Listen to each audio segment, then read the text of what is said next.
Ahsoka Season 2. I'm pretty excited about this one. I wasn't the hugest fan of Ahsoka Season 1. I mean, I liked it, but I didn't love it. I think there was kind of much that was to be desired. But I mean, kind of ended on a cliffhanger with Thrawn and, the rest of his stormtroopers leaving the second galaxy and then going into like the main Star Wars galaxy with Ezra, and then Ezra meeting up with Hera and the rest of the rebellion. Then, of course, Ahsoka and Sabine being stranded on the planet, trying to figure out what's going on. And of course, Shin Hati and Baylan Skoll going their separate ways and then trying to find out about the Mortis gods and everything like that, what they're going to do moving forward up their strand on this planet. So there's definitely like some storylines that still need to be resolved. So I'm definitely excited to see that. It's going to be interesting what they do with Baylan Skoll.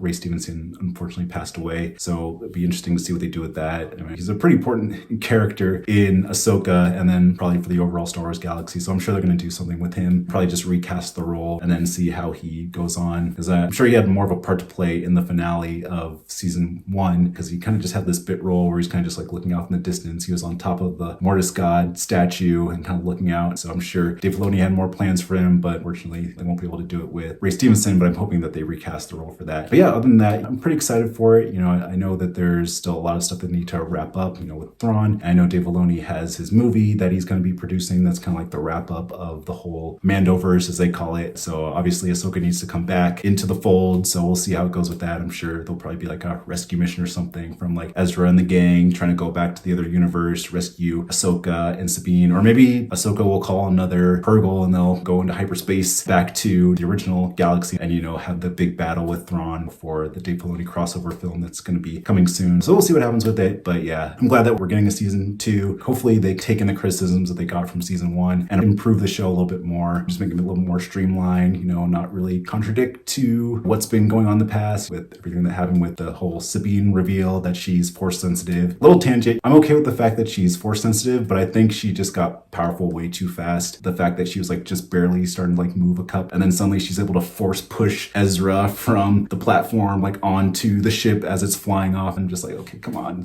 you're kind of raying it up right now with how Rey just kind of became super powerful within Force Awakens and then as that sequel trilogy went on. But yeah, that's another story. But yeah, so I'm hoping that with season 2 they kind of explain a little bit more about why she's so powerful. And I know George Lucas was saying that everyone has a midichlorian count. They kind of hint at that in Bad Batch season 3, which is airing right now, which actually I'm a big fan of. Can't wait to see the finale of that one. But anyway, they're kind of hinting that everyone has midichlorians, but everyone has like different varying levels of midichlorian counts. So yeah, I mean, I guess it makes sense. But yeah, still, it just kind of came out of nowhere, that she has all these midichlorians when in Rebels they never established that she was force sensitive, but now in Ahsoka she is. But anyway, too much of a tangent. But yeah, overall, yeah, excited for season 2 of Ahsoka. Hopefully it'll be a good transition to the Thrawn movie that Dave Filoni has planned later on. And yeah, hopefully they wrap up a lot of cool storylines and set up new storylines to be resolved in the future. So yeah, we'll see how it goes.